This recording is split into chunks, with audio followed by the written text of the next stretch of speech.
Everything he touches turns to gold. And he has been a revelation this season, Mo Salah. The twinkling feet, the ice-cold finish, the Egyptian on fire. Kevin De Bruyne, out of this world. He can find gaps and openings that just don't exist. The best player on the pitch, the best player in the country. Best midfield player in the world. I think we're witnessing the start of greatness. Ridiculous. Without even trying. How did he do it?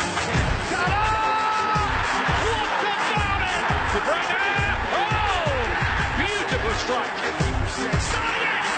Absolutely brilliant. He's playing like a superstar. As ever, as always, week on week, goal after goal. Kevin De Bruyne, oh, how clever was that? The hottest property in the Premier League right now.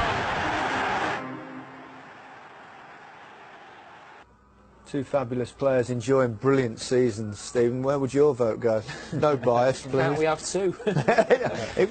You feel like they should share it this season. It's phenomenal, both of them. I think they both deserve it, and I think in terms of Kevin De Bruyne, obviously, up to a certain point in the season, he was the top man by far out on his own in terms of form, and there'd certainly be no complaints from a Liverpool point of view if he went and got it. I think in Salah's favour, he's come strong right at the right time. Yeah, because the votes are this week. When you do your sheets and stuff, but they're both in the form of their life, and very, very difficult to separate, but two very different players. Yeah, very different in many ways. I think in Europe's top 5 leagues, actually in league football, Mo Salah's scored more goals than anyone else, and De Bruyne has had more assists than anyone else. So it's what you value more, I suppose. Yeah, well, it's very hard to split them. I mean, you could look at it from the angle of what Kevin De Bruyne has done for Manchester City, who are going to win the title. You know, that seems seemingly a fact at the moment. So what he's done there, but then this man, what he's done, and particularly as Stephen said, he's stepped up another level in the last month with his 6 weeks of scoring goals, consistently doing it, affecting every game that he's involved in,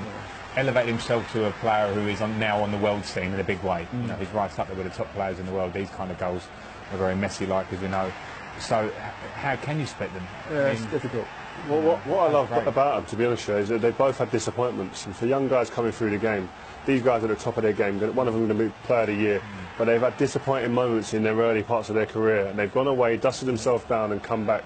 And they've learned. Both at Chelsea. And both at Chelsea. But I think with Kevin De Bruyne, I think with especially attacking with flair players, sometimes you need that little bit of luck to finally just come across a manager who can actually sees the game a little bit like yourself, the way you see it.